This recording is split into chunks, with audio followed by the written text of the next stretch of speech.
Table stakes to avoid a legal battle with the city of Peoria. The Illinois Board of Gaming has tabled a decision to modernize the Paradise Casino and Hotel in East Peoria.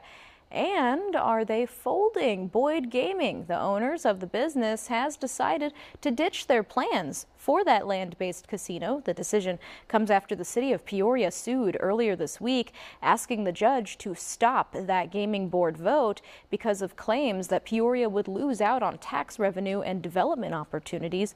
As of right now, Boyd's plan is to keep the casino on the river in East Peoria. We will remove the casino floor and the amenities to a permanently barged vessel to be located on the Illinois River. This actually enhances the construction economic output, as the construction phase is likely to outperform what was originally anticipated. This proposal will cost Boyd Gaming more than $160 million. In a statement, Peoria's Mayor Rita Ali said this decision comes as a surprise. They are planning to ask Boyd Gaming for more information about the modified plan to determine if it is compliant with state law. East Peoria's Mayor John Call declined to comment.